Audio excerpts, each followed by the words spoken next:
Vamos lá.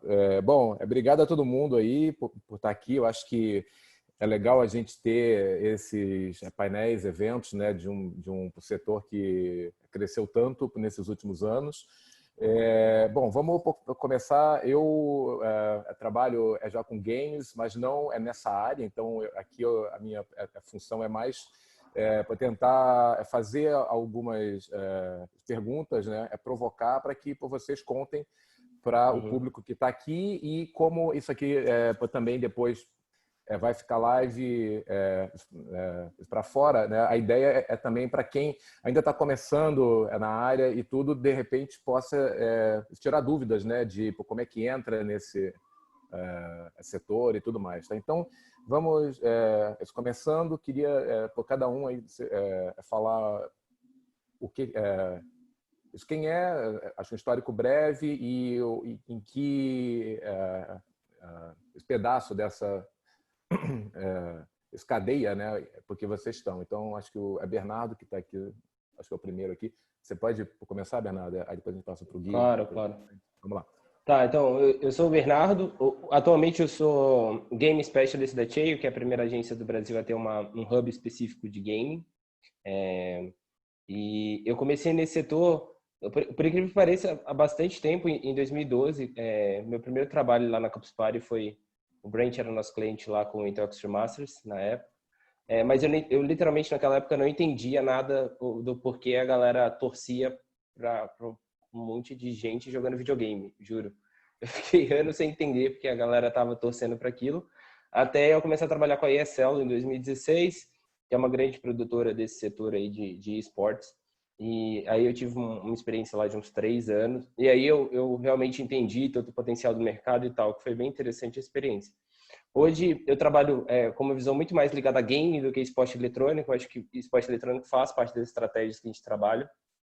Mas eu gosto de olhar para o esporte eletrônico como entretenimento bem próximo do esporte convencional e não diferenciá-lo tanto assim, o que é bem interessante. Mas é isso, acho que a discussão vai ser boa e a gente se conhece bastante aqui. Vai ser divertido. Legal. Vamos lá, Gui, pode seguir. Legal. Carlos, eu queria te agradecer pelo convite primeiramente, cumprimentar o Bernardo, o Brent, são pessoas que eu já conheço há um bom tempo, já tivemos a oportunidade de trabalhar juntos. Minha história no game é um pouquinho interessante, assim, um pouco não ortodoxa. Eu vim da área financeira e decidi largar tudo para começar a empreender e trabalhar com games. Me levou a trabalhos e projetos interessantes, acabou me levando também a ESL e a BBL, e hoje eu trabalho na Noline, que é uma agência criadora de conteúdo do universo gamer. A gente tem uma pegada muito de estratégia e de construir histórias e experiências imersivas para as pessoas que gostam desse tipo de coisa. A gente fala um pouco mais com game de maneira geral, não só com esportes. O esportes é onde a gente tem a paixão, onde a gente consegue ver, né, o overlay, a gente consegue ver a transmissão. Mas eu acho que o game, ele como uma ferramenta de conexão social, uma ferramenta de aproximação e de participação das pessoas é uma coisa muito interessante. Vai ser legal debater e conversar com vocês um pouco mais e aprender também. Valeu. Bacana. Vamos lá, Brent. O Brent eu já conhecia de um outro evento, alguns anos atrás, né? E aí, legal. No Rio. No Rio, bastante tempo. Apresenta aí para quem te conhece. Legal, legal. Muito obrigado, Carlos, Dirk, pelo convite. Eu trabalho com gaming e esportes faz uns 15 anos já. 10 anos disso eu estava trabalhando na Intel, responsável globalmente para gaming e esportes. Nesse tempo eu tinha o prazer de trazer Intel Extreme Masters para o Brasil. Para uns 3 anos, que foi o primeiro grande esportes evento em 2012, 13, 14. E também tinha prazer de ajudar em criar o Série K da Intel, que é para overclocking e gaming e esportes, um CPU muito importante para gaming. Hoje em dia, eu trabalho para uma companhia que se chama Bango. É uma companhia da UK, Inglaterra, que entregue e-commerce services para crescer o rendimento de companhias como app developers e game publishers, mobile carriers, retailers e várias outras, através de vários serviços e primariamente DCB, que é Carrier Billing, deixando a capabilidade das pessoas comprar coisas e colocar no cell bill. E também bundling, que é vem para Vivo e ganha 12 meses grátis de Disney Plus, ou Netflix, ou Spotify, etc. Okay? Perfeito, perfeito. Obrigado. Então, a gente está com uma lista de várias coisas aqui, mas antes disso, acho que era legal, só para quem ainda, né, não sabe muito do que é para que a gente conte um pouco, acho que dos termos e do que é essa cadeia, né, que começa lá num jogo, depois tem os players, depois tem os times, equipes, ligas. Então, se de repente, acho que o Bernardo aí puder falar rapidamente de quem são todos esses players, e aí depois a gente começa a falar sobre cada uma dessas áreas. Pode ser, Bernardo? Eu gostei da ideia, tipo começar com um dicionário, né? Tipo, o que a gente vai falar É um glossário, né? É o glossário. Mas não, mas eu entendo o ponto. Assim, acho que o primeiro ponto a gente tem que entender a diferença da publisher para desenvolvedora, que a publisher é quem publica o jogo, não necessariamente o desenvolve. E é bem comum nesse mercado a gente ter uma empresa específica para desenvolver o jogo, mas não publicá-lo e contar com grandes redes de publishing, digamos assim. Provavelmente a gente vai falar bastante das publishers, Riot Games, Epic Games e tal, que são as que dominam esse cenário hoje em dia. Valve, que é o exemplo do Counter-Strike, etc. Existem estilos de jogos diferentes. Eu acho que a gente vai debater bastante o MOBA, que é o exemplo do League of Legends, e o FPS, que é o exemplo do Valorant agora, da Riot, mas também do Counter-Strike, que são ótimos exemplos de esportes, a gente não pode ignorá-los. E aí, para vocês entenderem, o setor de esporte eletrônico ele começa partindo do princípio que o jogo é preparado para ser competitivo, né? E quem define se o jogo é competitivo não é algo só técnico de desenvolvimento, mas também vai muito da comunidade. Se a comunidade o encara como um jogo competitivo, muito provavelmente ele vai ser um jogo competitivo. Agora, se você tem o melhor jogo competitivo do mundo, mas a comunidade não o encara dessa maneira, ele não vai ser um grande esportes muito relevante. Um dos princípios que a gente tem também é muito de audiência e não necessariamente de participação. Então, por exemplo, Counter-Strike é um jogo super popular no Brasil, mas muito por questão da audiência que ele traz e não da base de jogadores ativos. Para vocês terem uma ideia de parâmetros, a gente tem milhões de pessoas acompanhando o Counter-Strike no Brasil atualmente.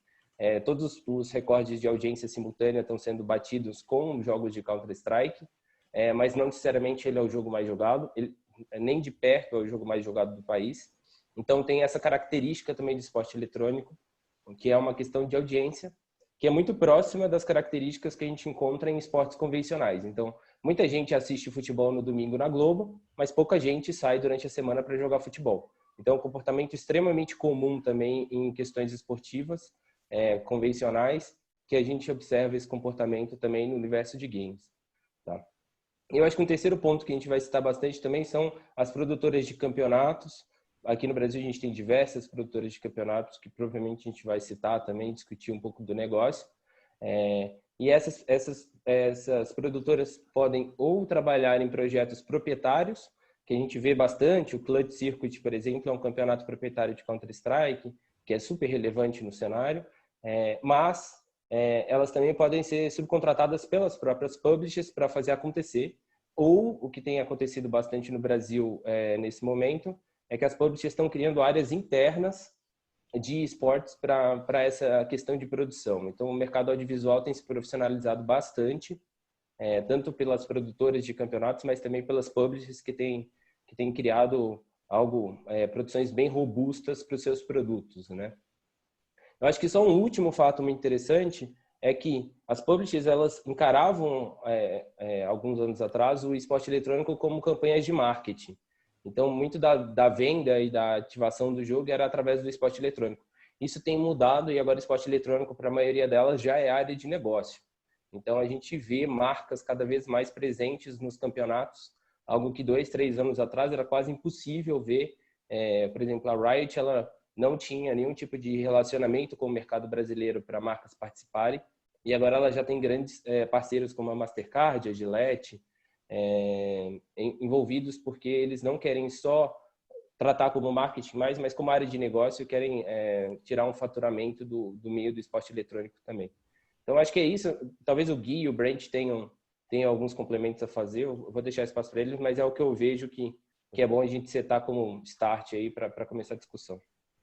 Eu acho que é só um detalhe interessante quando você falou em relação à competitividade do esportes, né? Por exemplo, Tetris, né? Um jogo super antigo, criado pelos russos. Ele é um esporte. Tem competições de Tetris, cara. Tem campeonato mundial de Tetris. É super legal. Porque o jogo tem um sistema ranqueado, você pode jogar um contra o outro, quem conseguir sobreviver mais tempo até o final ganha. Então é um esporte. Então é legal essa definição, né? E também, assim, tem jogos que são criados para ser esporte e acabam não virando esporte porque a comunidade acaba não abraçando. Isso é super real. Tá. Inclusive, até agora que você falou isso, Gui, eu participei já de alguns jogos que a gente nem achava que seriam dentro dessa área, que na verdade é quando você pega alguns jogos simples e casuais e você faz um campeonato onde as pessoas apostam para ver quem que vence aquilo, né? Então, isso é uma coisa que eu vi lá fora, fiz alguns jogos desses. Eu não considerava isso como estando dentro dessa cadeia, mas eles chamam, acho que isso para cá eu ainda não vi, talvez por questão, acho que de lei, né, e tudo, porque fica num limite entre o que é o gambling, né, e o que é um jogo, mas lá fora eu vejo que eles pagam isso muito, assim, para isso quem ganha e tudo já transmite esse tipo de jogo. Então tem alguns jogos que a gente nem acha que são, mas que podem virar, e sempre de vela queira, né? Sempre o estúdio pense nisso antes, né? Bem interessante. O mercado de apostas como um todo, ele foi extremamente importante no desenvolvimento do cenário de esportes eletrônicos, que foi um dos primeiros a acreditar lá atrás, né? Então, quando ele começou a entrar como patrocinador de vários campeonatos, ele meio que forçou uma profissionalização do mercado de uma forma geral. E ele é bem presente no mercado de games, cara. Assim, todo site de aposta já conta com pelo menos uma guia ali dentro de games, porque game tem um nível de engajamento do apostador, digamos assim, muito mais intenso, né? Você tem muito mais métricas para seguir, é tudo digital, então você consegue ter os resultados antes na sua mão e ter um maior faturamento também do lado do site específico. E no mercado brasileiro, o mercado de apostas já é um dos maiores compradores. Pelo menos em TV fechada, um dos maiores compradores de mídia do Brasil já é sites de aposta. Então, todo grande site, todo grande canal de esportes fechado do Brasil já tem pelo menos 1 ou 2 clientes grandes no setor de apostas. Então, ele tem se tornado cada vez mais relevante também por aqui, viu? E até pela natureza das apostas, né, no game, né, o negócio digital pela natureza, a governança é muito, muito importante, né, o compliance é muito importante. Tem alguns casos, no Counter-Strike, por exemplo, de jogadores que, né, fizeram, né, a combinação de resultados e eles foram banidos do jogo para sempre, sem forma de apelação, não tem tribunal nem nada. A própria desenvolvedora do jogo, a publisher, ela foi lá e enfim, sentenciou os jogadores a não poder mais jogar competitivamente os torneios dela. Essas casas de aposta, né, várias empresas sustentaram e sustentam o esporte por muito tempo, né? Porque ainda mais nesse momento que você não tem mais evento presencial, né? Num momento como esse, muitos apostadores, pessoas que gostam de apostar, estão voltando para o game, né? Como uma opção, né?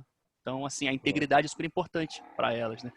Aqui no Brasil acho que começou um pouquinho também, né? Mas algumas publishers têm reticência bastante, principalmente porque os jogos estão muito ligados a menores e tudo mais. Perfeito. Só mais um comentário que provavelmente vai ser outra pergunta aqui, que o que não era tradicionalmente parte de esportes é o maior crescimento de esportes hoje em dia, mobile esports. E porque os devices a tecnologia agora está sendo muito mais competitivo, está deixando os jogos mais competitivos nos celulares e tem barreiras para entrada. Você não precisa uma console de $500, um PC de $2.000. para competir. Então, isso vai deixar todo mundo competir, vai ter muito mais pessoas competindo, e vai ter, assim que 5G entra está disponível, vai ser... vai aliviar esses problemas com internet e conexões, etc. Mobile esports está crescendo absurdamente hoje em dia.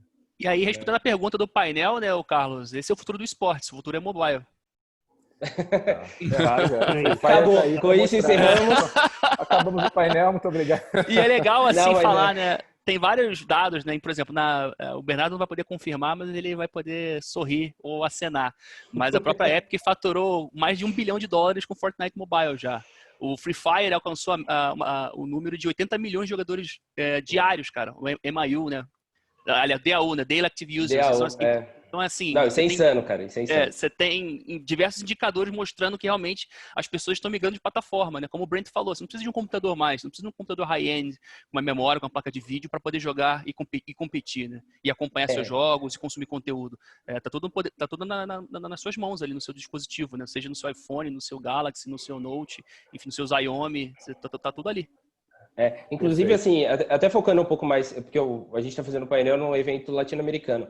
É uma característica forte em países em desenvolvimento esse boom do mobile gaming, né? Então, o Brent pode até confirmar depois, mas a gente vê que, assim, na América Latina é extremamente relevante, na Ásia e em alguns países é extremamente relevante, no norte da África tem se tornado cada vez mais relevante, e a gente não vê tanta relevância, assim, em mercados mais desenvolvidos como a Europa e Estados Unidos. Então, eu acho que é uma característica muito forte.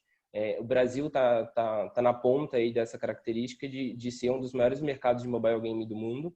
A gente está, se eu não me engano, são 80 milhões de dispositivos com games instalados no Brasil, é um número extremamente expressivo. Quase, sei lá, 75% da população tem games instalados no telefone. E a gente vê também características diversas, assim. E um bom exemplo que a gente pode analisar sempre vai ser o Free Fire, que bateu aí os 80 milhões de usuários ativos no mundo. E a gente sabe também que ele é extremamente presente no Brasil, então grande parte desse número está aqui no Brasil jogando todos os dias, que é uma coisa assim impressionante se você parar para analisar, né?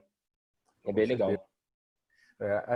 Eu estou vendo aqui, surgiram já algumas perguntas, e aí uma delas era exatamente sobre características que a gente só encontra aqui no Brasil, né? Então acho que essa é uma, quer dizer, só encontra não, mas que é bem própria do nosso mercado. Vocês veem alguma outra, tipo o jeito com que os fãs seguem os seus ídolos, ou como que os times se organizam? Tem algo que alguém que vem lá de fora precise saber sobre o que fazer e o que não fazer aqui, a peculiaridade do mercado? Ô Gui, você quer falar disso? Porque eu sei que você trabalha mais próximo de influenciadores. Tem várias estratégias, na verdade, né? Assim, você pode trabalhar com influenciadores, você pode criar uma campanha de lançamento, você pode se associar a uma marca. Eu acho que varia muito de jogo para jogo e o que você deseja atingir, né? Tem jogos que, assim, são muito grandes. Eu acho que você dá até o exemplo do Carlos, que é o Avakin, que eu não conhecia, e ele é gigantesco no Brasil.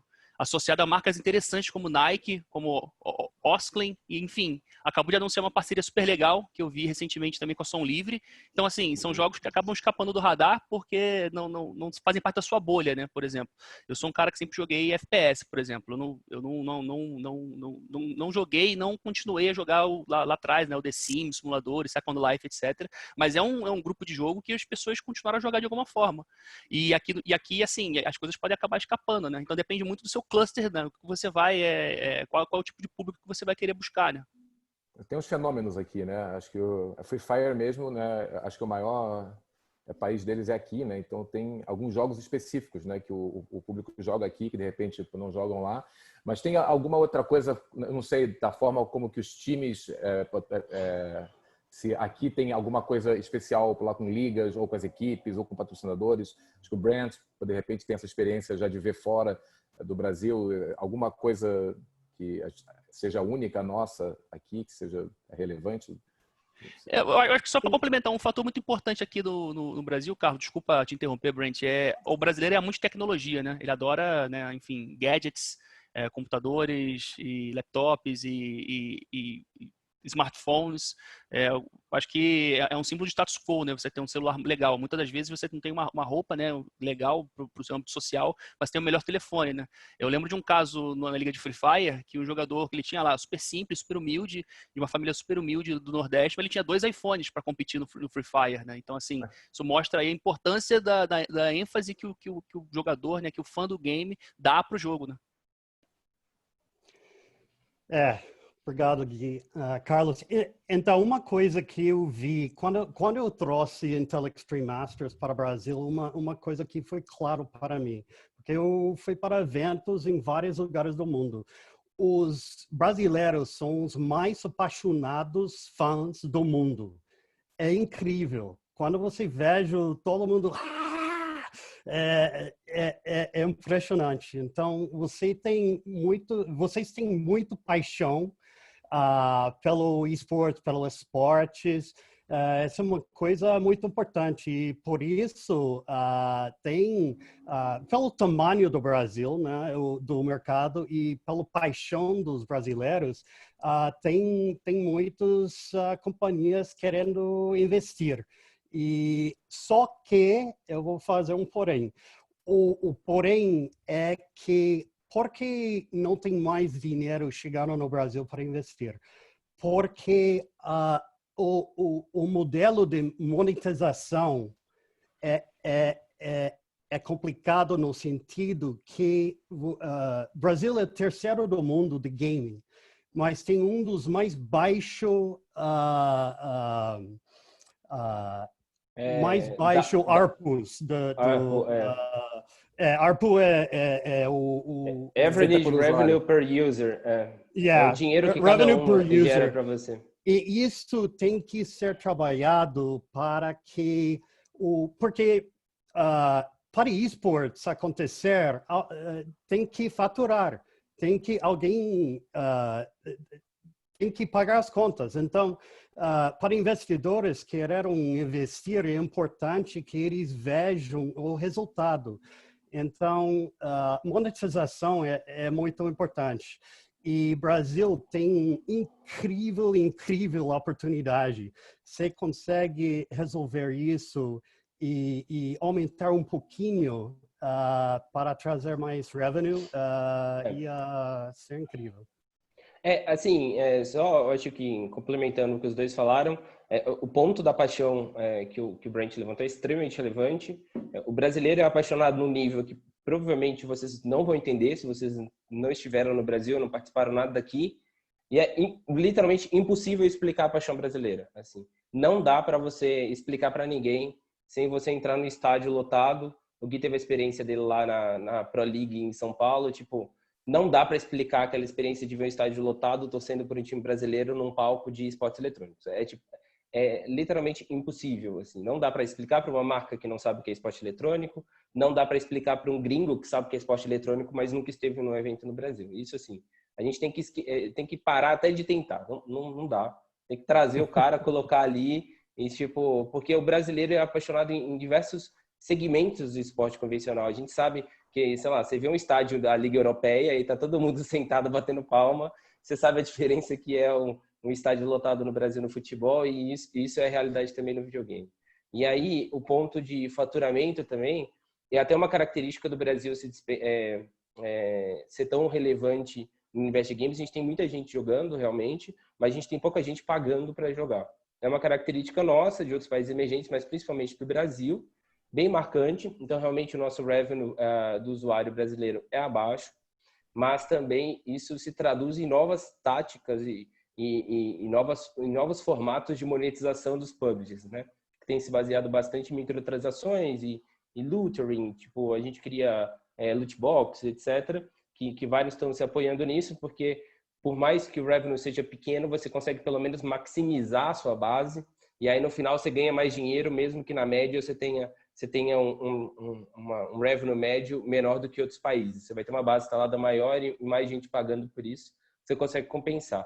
Então, assim, tem jogos que se baseiam nisso, tem outros jogos que vão totalmente ao contrário e não tentam monetizar essa base da base da pirâmide econômica brasileira, e sim no topo. Então, a Riot é uma dessas, então ela não trabalha muito com loot box nem coisas do tipo, apesar de ter alguns itens, e conseguem ter um revenue, mas a gente sabe que é um dinheiro um pouco mais alto, uma média mais alta de investimento dos jogadores, e aí você desconsidera toda a classe C e D, que é super relevante também agora no cenário de game brasileiro. Então, assim, tem essa característica econômica, mas se você quer trabalhar no Brasil, saiba que é extremamente apaixonante trabalhar com o mercado brasileiro, e a galera abraça tudo que entra, que eles veem que vai contribuir para o crescimento a longo prazo. Eles abraçam, elevam sua marca, te apoiam do início ao fim, o que é super legal, uma característica bem marcante. Legal. Só uma última coisa, Carlos. Eu acho que é bacana fazer esse paralelo, esse questionamento, né, esse brainstorm que a gente está fazendo, porque ainda que o esporte não tenha, né, um faturamento, não tenha realmente números para mostrar um crescimento legal, a gente tem o gamer, né, comprando muito, né? Ele, assim, em comparação com o fã do esporte, é muito próximo, assim, né? Eu estava lendo umas pesquisas da Nielsen, principalmente, uma das principais veículos aí de avaliação e métrica de resultados, até de campanhas. E assim, o fã de game e o fã de esportes tradicionais, eles consomem mais ou menos igual, né? O fã do esportes, eu acho que ele foi educado, ele cresceu digitalmente, consumindo conteúdo gratuito, ele não virou essa chavinha ainda, ele não percebe, eu acho que ele não consegue perceber o valor agregado aos produtos, aos serviços. Eu acho que assim, em alguns casos específicos, a gente até mostra que, cara, o cara do game, ele compra religiosamente, né? O FIFA é o jogo mais vendido no Brasil e no mundo, por exemplo. Todo ano o fã do futebol digital ele compra o FIFA. Então o cara gasta ali muito mais do que no loot box ou ali eventualmente na skin, entendeu? Acho que é um desafio legal de você quebrar o paradigma dele e mostrar que aquele produto, aquele serviço tem valor, né? Porque senão, por exemplo, você não justificaria uma Garena faturando tanto, né? Grande parte do faturamento da Garena, eles divulgaram os resultados do primeiro quarter deles, 500 milhões de dólares. No primeiro quarto, é muito dinheiro. E assim, grande parte disso é drivado pelo Brasil e pelas regiões de desenvolvimento. Literalmente Brasil e Índia, assim, se você for analisar o mercado Free Fire, é literalmente Brasil e Índia. Nenhum outro país no mundo joga, quer dizer, joga, mas assim, de forma relevante não. É Brasil e Índia que fez esse faturamento ser tão gigantesco e está permitindo agora a Garena até investir em novos estúdios, etc. Então, é bem relevante até seguir o que a Garena está fazendo. E assim, né, B, os produtos são caros, né? Você quer comprar um merchandise, quer comprar uma camisa, quer comprar um boné, caro, e você não consegue achar muitas das vezes. Eu acho que tem problema de distribuição e logística e até de impostos, né, na cadeia, né, enfim, de distribuição bem grande, né? Um desafio bem grande, porque você quer comprar alguma coisa da NBA ou dos times de futebol, você consegue achar facilmente. Tem loja em shopping. Vai comprar uma camisa da Team Liquid aqui, você não acha. Você não acha? Perfeito. Uma outra dúvida aqui que teve, que eu acho que até é legal, que a gente fala muito lá de números, porque a gente sabe, porque né, a gente se fala muito, mas para quem está querendo, de repente, investir mais nessa área, lá para uma marca ou um patrocinador possível, aonde que ele pode ver de alguma fonte que ele vá num site ou compra um relatório? Existe algum lugar oficial que a gente pegue dados nossos? Ou é tudo muito no a gente falando, né, entre a gente? Porque lá fora eu vejo, né, que tem reports. Aqui, aonde que a gente pode ir, se você quiser entender, né, de números do mercado? Assim, a gente tem que partir do princípio que as publishers, grande parte delas são empresas privadas que não têm nenhum tipo de compartilhamento público das suas informações financeiras. Tá? Então, assim, ninguém sabe quanto a Epic fatura, ninguém sabe quanto a Supercell fatura, ninguém sabe quanto a Riot fatura. São 3 empresas fechadas. Então, a gente parte do princípio que são estimativas baseadas em alguns dados específicos.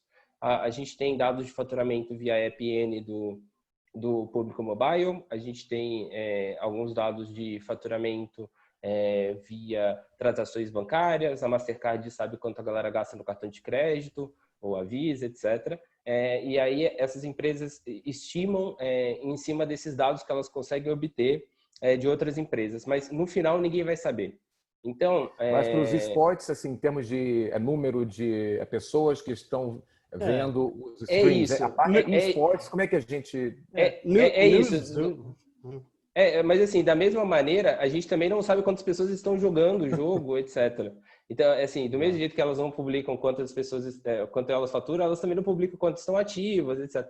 Poucos casos. A Garena é aberta em bolsa, então ela tem obrigação legal de de publicar esses números, mas o resto não. Então, assim, a gente sempre tem essas estimativas que a gente tem que sempre pegar esses dados da Newzoo, do Superdata, etc., com esse olhar também que são estimativas que podem ser extremamente distantes da realidade, mas são estimativas que o mercado usa de uma forma geral.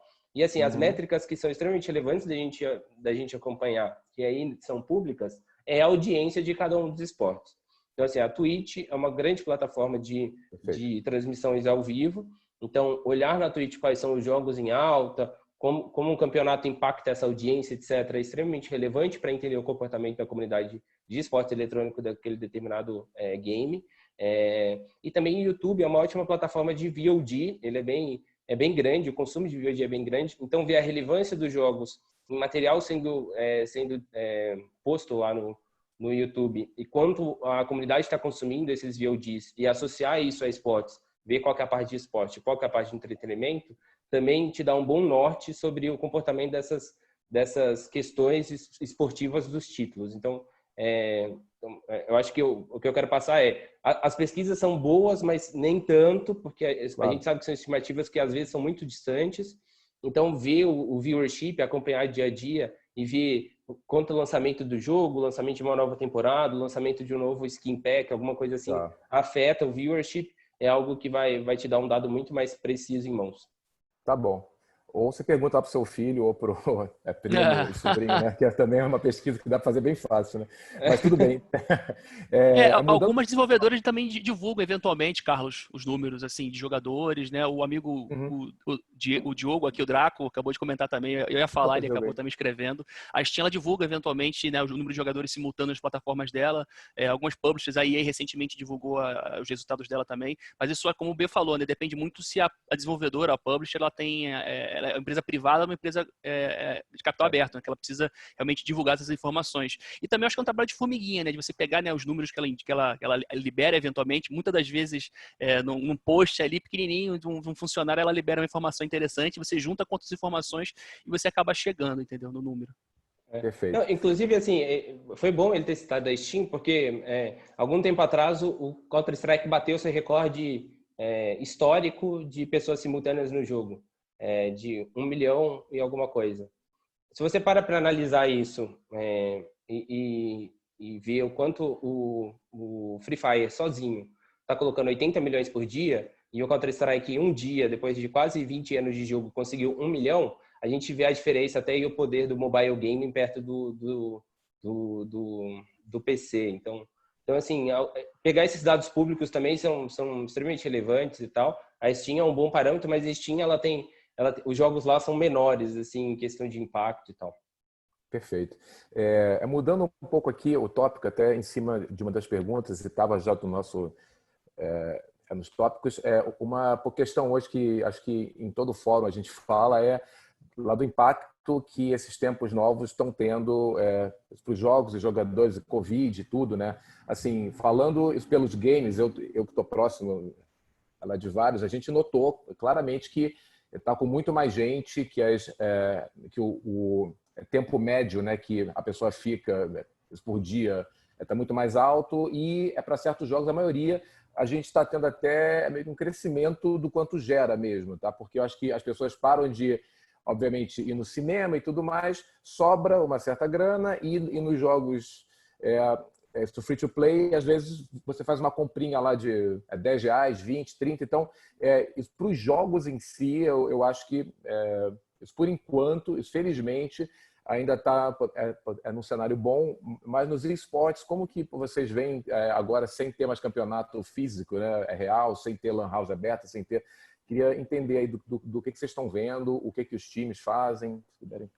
Eu só vou jogar um dado na roda aqui, Carlos, que é o crescimento da audiência do esportes, né? Comparando aí abril do ano passado com abril desse ano, um crescimento de 100%. Saiu de quase 750 milhões para 1,5 bilhões de horas assistidas. E de março de 2020 para abril, o crescimento foi de 50%, de 1 bilhão para 1,5 bi. Então, assim, as pessoas realmente estão ficando mais em casa consumindo conteúdo de games. E, assim, os campeonatos, de uma maneira geral, eles continuaram online, né? Você vê a parada no futebol, a parada em diversos esportes, até no próprio esporte, alguns jogos desenvolvidos, como, por exemplo, a Riot, né, o League of Legends, eles sofreram um impacto ali, porque muita operação dele do campeonato é presencial, então ele tem um estúdio, tem equipe, tem os times indo até o estúdio para poder jogar, e eles precisaram de um tempinho para poder enfim, se programar e entender como eles conseguiriam levar. E pouco mais de um mês eles conseguiram. Eles continuaram o campeonato, terminaram o campeonato de forma online, todo mundo às suas casas, todo mundo jogando. E é um diferencial, assim, acho que bastante significativo em comparação com os esportes tradicionais. Na Alemanha voltou o campeonato, né? Você tem ali, enfim, os estádios vazios, mas assim, o esporte isso já acontece já, então é uma opção de conteúdo para as pessoas que gostam de competição. E assim, essa geração nova, né, essas pessoas mais digitalmente conectadas, elas saem na frente, porque elas já têm essa opção, né? Você vê, por exemplo, um exemplo bastante significativo também é a ESPN. Ela fechou o editorial dela de esportes, mas ela continua online acompanhando tudo que é digital e tudo que é de competições de esporte eletrônico. Ela promoveu ali junto com a NBA um campeonato entre as estrelas, enfim, é super interessante. Assim, a gente tem que analisar também que o mercado de esporte eletrônico, ele nasceu digital. Ele nasceu digital. Assim, o esporte eletrônico é 100% digital. Só que alguns anos atrás, o mercado de produção de esportes eletrônicos, ele migrou para formatos tradicionais. Então, muitas publishers construíram estúdios, muitas empresas de produção construíram estúdios, e hoje ele depende muito mais do mundo físico do que ele dependia alguns anos atrás. Isso foi impactado diretamente pelo coronavírus. Então, a maioria dos estúdios fechou, a maioria dos eventos presenciais foram ou postergados durante algum tempo até uma adaptação para o digital, ou foram cancelados sem data para retorno, etc. E eu acho que, assim, pensando no futuro disso, eu acho que o esporte eletrônico ele deve dar alguns passos atrás e repensar, talvez se aproximar mais das suas raízes, que são mais digitais, ou pelo menos adaptar muitas das estratégias que eles tinham, que eram baseadas nesse audiovisual mais tradicional, de TV, grandes estúdios e grandes equipes presenciais. Eu acho que isso vai acontecer de uma maneira, principalmente no Brasil, que foi bastante impactado, né? Agora, das transmissões, o Gui tem razão. As transmissões de esporte eletrônico nunca foram tão assistidas quanto agora. Eu acho que a galera tem mais tempo, não só para jogar, não está só gastando mais, mas eles estão se engajando muito mais nas transmissões ao vivo das ligas, principalmente no setor de gaming, de uma forma geral, mas nas ligas também eles estão se engajando bastante. Uma liga, a gente tem que entender que, assim, a fase presencial de uma liga, ela gera muito mais custo do que fatura, tá? Que dá lucro. Então, geralmente, a etapa presencial de um campeonato, ela é investimento fundo perdido, assim. Provavelmente você não vai resgatar todo o investimento que você fez. E isso é normal, porque é um grande momento, é um grande boom, você vai ter um resquício ali, você vai ter um retorno de investimento a longo prazo, mas geralmente esses eventos têm um custo altíssimo para fazer. Então, muita gente tem essa concepção errada de que um evento presencial é feito e só a venda dos ingressos dele cobre todo o custo, enquanto que o ingresso geralmente não cobra nem 5% do custo total daquele evento. E o esporte brasileiro, ele não está preparado ainda para ter patrocínios, etc., como lá fora, para pelo menos chegar no break-even. Então, a ausência desses eventos presencial não vai ser de todo maléfica para o cenário brasileiro. Obviamente, vai afetar principalmente a galera que trabalha com isso, né? O setor de eventos brasileiro tem sido um dos mais afetados, mas o esporte eletrônico ele pode muito facilmente se adaptar com essa realidade mais digitalizada e continuar gerando boas receitas e bons níveis de engajamento. Perfeito. Só para complementar aqui, uma coisa importante é que, como Gui e Bernardo estava falando, esse aumento de fãs de esportes é muito bom para esportes. No curto prazo, o que vai acontecer é que, porque não tem esportes e traditional sports, compartilham muitos dos mesmos fãs. Então, como não tem esportes para assistir, eles vão assistir mais esportes. O que é importante é o engajamento que esportes tem hoje em dia para reter essas pessoas, porque quando a vida volta mais ou menos normal e pessoas voltam a sair de casa, ir para o trabalho, eles vão ter uma decisão. Aonde eu gasto meu free time? E esportes vai perder algumas pessoas para esportes tradicionais e vão reter pessoas. Então, é importante o engajamento hoje, criando novos fãs e retendo essas pessoas. E também, eu acho que COVID adiantou esportes em uns 5 anos. O que ia acontecer 5 anos daqui está acontecendo agora e vai acontecer até mais ou menos o final do ano. E em 2021 é que hoje em dia você tem poucos grandes eventos que custam milhões e milhões e milhões e no futuro você vai ter um monte de pequenos eventos online e vai ter muito mais pessoas participando nesses eventos e uma melhor maneira para monetizar com um plano muito bem feito. Até eu queria só, bem rapidamente, assim, enfatizar essa primeira parte da fala do Brent, que realmente a gente está tendo esse crescimento da audiência em esportes eletrônicos. Ela não é só os gamers que era uma base morta, digamos assim, que parou de assistir e agora voltou. Mas tem muita migração do esporte convencional para o esporte eletrônico real. E muitos dos esportes que foram mais espertos no início das quarentenas, eles migraram para o digital sem perder sua audiência, ou até aumentando. Um bom caso a ser analisado é até a NASCAR nos Estados Unidos, que migrou para uma plataforma de simuladores de carro, a iRacing, e, cara, levou a audiência. Tipo, não teve um dia sem NASCAR na TV americana. No dia que declararam a quarentena, eles continuaram o campeonato com os mesmos pilotos, mas um simulador de carros. E isso não atraiu somente a audiência dos gamers, mas atraiu a audiência da NASCAR. Então, quem assistia a NASCAR todo domingo em casa, agora assiste a NASCAR todo domingo em casa, mas sendo jogada num videogame. E isso eu acho interessante porque esses caras provavelmente não sabiam do universo de games e nem que eles podiam assistir. Muito provavelmente eles eram esses caras que brigam com a gente falando que game é uma merda e não dá pra assistir videogame. Por que você está assistindo videogame e não tá jogando, né? E por que ele tá assistindo NASCAR e não tá dirigindo um carro? Mas tudo bem. Mas a questão justamente ele tá assistindo videogame agora e provavelmente ele vai continuar assistindo videogame mesmo depois que a quarentena acabar. Então é muito nosso trabalho agora de reter essa audiência real que o Brent falou.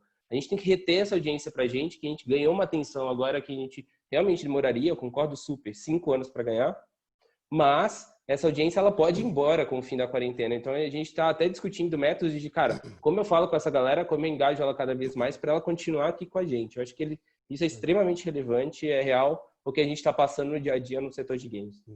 Os NBA players também estão jogando seus jogos que eram para jogar fisicamente. Os mesmos jogadores profissionais estão jogando online com o pessoal assistindo.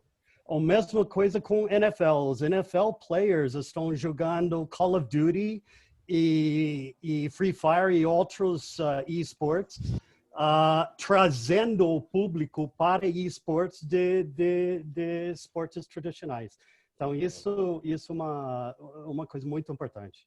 Ô, Bel, eu tenho uma pergunta pra você, cara. O Brent acabou de comentar da NBA, da NFL, e o pessoal da NHL, do hockey americano, fazendo um campeonato de Fortnite, cara. Explica aí pra gente aí, que é super legal, cara. Não dá pra explicar, assim, o Fortnite é um sucesso estrondoso lá nos Estados Unidos, cara. É realmente parte da cultura. Eu acho que o que o Free Fire é no Brasil, de ser parte da cultura, todo mundo jogar, todo mundo falar, o Fortnite é 10 vezes maior nos Estados Unidos. Assim, é uma questão cultural muito forte que eles criaram lá. Não é uma realidade ainda no Brasil, mas é uma realidade americana. Então, assim, a NBA está jogando Fortnite, a NHL está jogando Fortnite. Quando lançaram esse campeonato dos jogadores de hockey jogando Fortnite ao vivo na ESPN, eu fiquei tipo, cara, isso é muito mindfuck, entendeu? Porque aqui no Brasil a gente vê a ESPN trabalhando com games, mas a gente nunca viu ainda nesse nível, assim.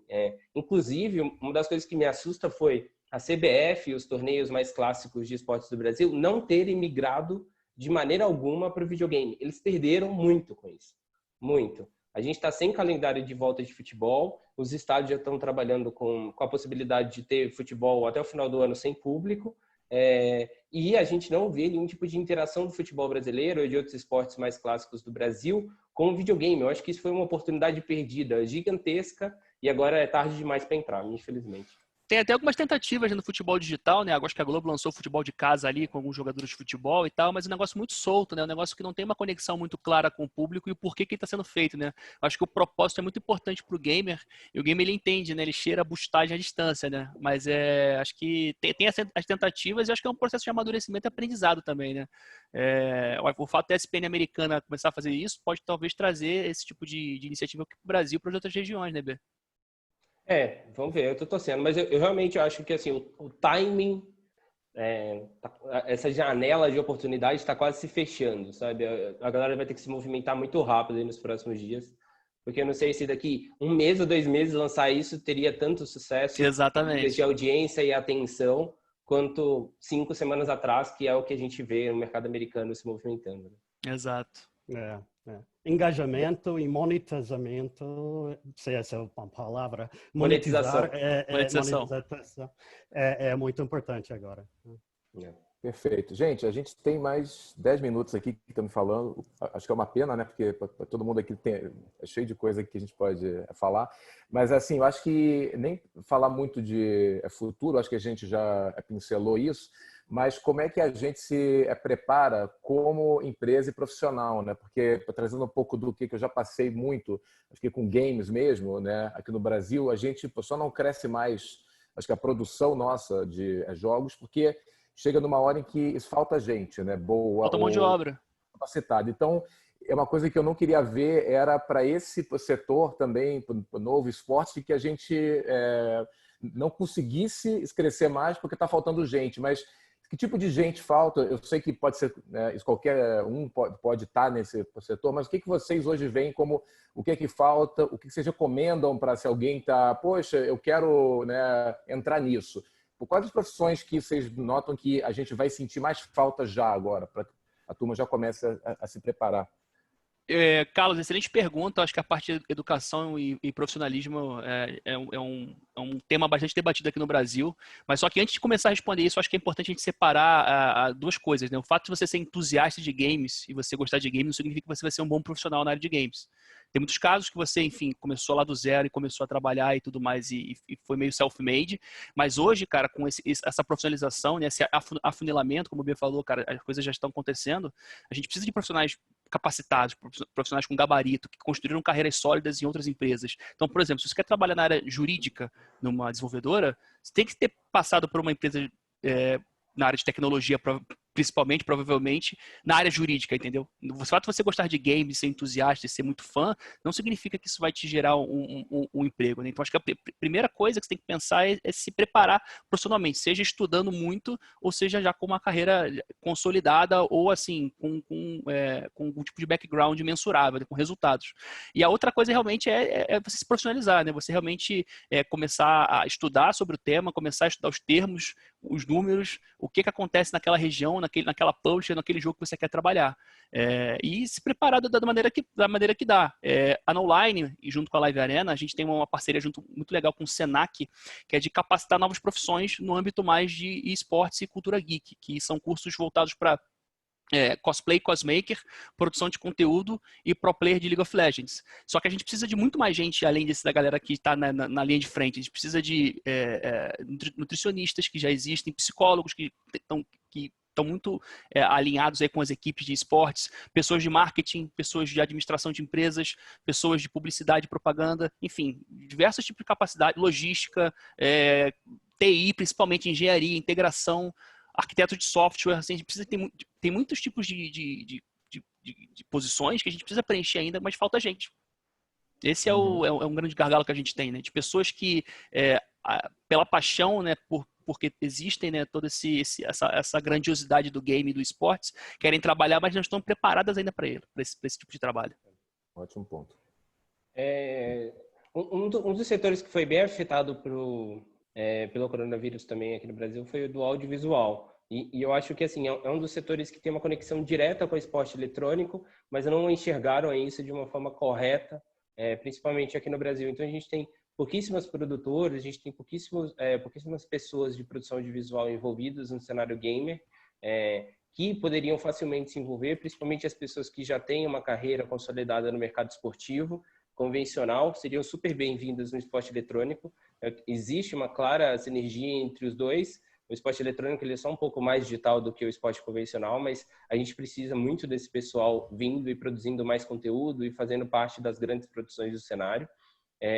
Eu acho que assim, tem essa conexão direta e como o Gui falou, cara, literalmente o esporte eletrônico não é um bicho de 7 cabeças, ele não é um mercado extremamente complexo, nem diferente de nenhum outro. Então, do mesmo jeito que a gente precisa de bons jogadores de videogame competindo, a gente precisa de boa gente fazendo o campeonato acontecer, a gente precisa de um bom administrador de empresa, a gente precisa de um bom advogado, a gente precisa de tipo, literalmente tudo que uma empresa normal tem, desde da secretária na entrada até a menina de limpeza, passando por tipo a área de marketing, a área de comunicação, relações públicas e tal, assim, todas as áreas se envolvem no mercado de games. Então, para você trabalhar com ele, não necessariamente você precisa ser especialista em TI, saber desenvolver, saber fazer um roteiro, etc.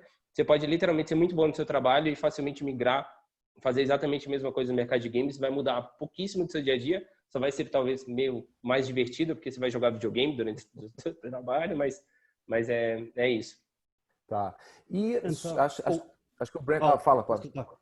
Não, eu só queria dizer, eu só queria dizer que, como o Gui e Bernardo falou, tem muitas oportunidades em esportes. Para mim, para determinar aonde você encaixa no esportes, você tem que se perguntar duas coisas.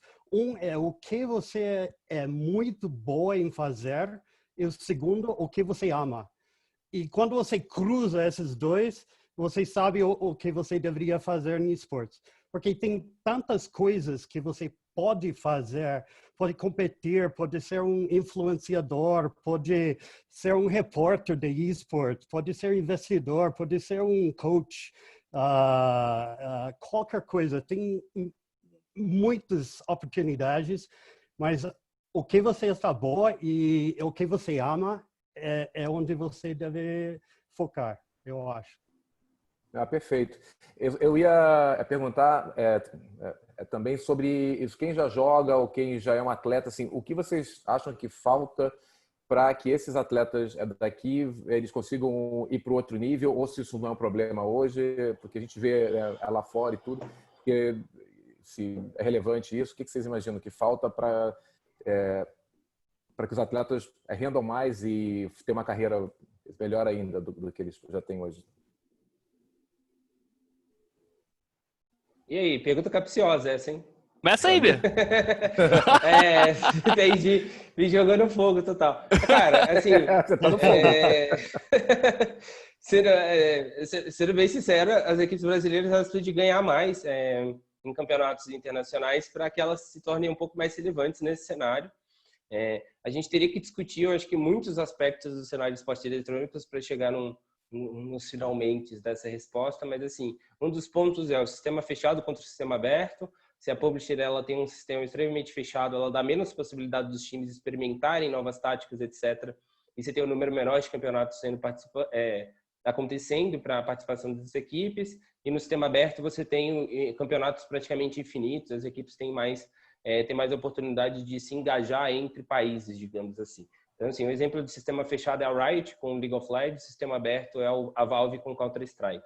Inclusive, a gente vê que as equipes de Counter-Strike brasileiras conseguem ganhar relevância, mesmo que num breve espaço de tempo, num cenário internacional. É o exemplo da Fúria, que, sei lá, em 2 anos se torna top 10 do mundo em Counter-Strike, e a gente não tem uma equipe brasileira nos 10 anos de Riot no Brasil que seja top 50 no cenário global de League of Legends, justamente por essa questão de, não que as equipes brasileiras não joguem bem, mas é que elas não têm experiência no cenário internacional o suficiente para que as mantenham relevantes nesse aspecto. Outra questão que a gente pode discutir também sobre isso, eu não vou tentar me aprofundar em nenhuma delas, que são meio até porque o nosso tempo já está acabando. Mas eu acho que assim, sei lá, se eu fosse falar uma coisa, eu acho que é isso. Assim, tá bom. Eu estou mais a favor do sistema aberto, porque permite que essa galera interaja mais no nível internacional do que o sistema fechado. Beleza. Tem dois motivos aí, Carlos, rapidamente, cara, assim, que também previnem que as equipes brasileiras se sobressaiam também no ambiente global. Uma é a barreira da linguagem, né, da língua, realmente português, né, você está limitado ali ao seu cluster, né, da sua região, e a outra é que muitos dos clubes no Brasil, eles se posicionam como clubes e não como marcas, entendeu? Eu acho que exemplos muito claros de como as organizações americanas trabalham, a FaZe Clan, Team Liquid, Cloud9, elas são marcas que, sim, tem o resultado do jogo, assim, é indiferente para o fã estar associado, né? Você gosta daquele lifestyle, você gosta daquele jeito, daqueles jogadores, e o resultado fica em segundo plano, porque o fã está muito mais vinculado aos influenciadores, ao estilo de vida daquela equipe, né? Eu acho que falta isso um pouco nas equipes brasileiras. Tá. Gui, é ótimo que você falou isso, porque isso puxa, acho que o link já para o painel que a gente vai ter na sexta-feira, que é sobre marcas, né, esportes, marcas, esse com certeza vai ser um dos tópicos. Infelizmente, a gente já chegou aqui no nosso tempo, então, falando aqui. Bom, acho que foi para um primeiro painel, a gente conseguiu ver, sabe, esses tópicos todos. Quero muito ver se a gente faz outros, né, nos próximos eventos. Super obrigado, para todo mundo. Vamos ter que fechar. Contatem a gente, eu acho, né, por e-mail ou por outros meios, LinkedIn aí, com essa gente. E sexta-feira, às 11h, a gente vai ter outro painel. Espero todo mundo lá. Esse painel foi esse patrocínio do Lisboa Compra. E, poxa, acho que fechamos, gente. Brigadaço aí, Bernardo, Gui e Brent. Prazer. Brent, Carlos, obrigado pela oportunidade. A gente está no LinkedIn aí facilmente, no Twitter, Gui_LGZN, enfim, é super fácil contatar a gente. E qualquer tipo de informação ou dica, enfim, estamos aqui para ajudar. É isso. Valeu. Obrigado, espero que tenham gostado. Valeu, obrigado, gente. Tchau. Tchau.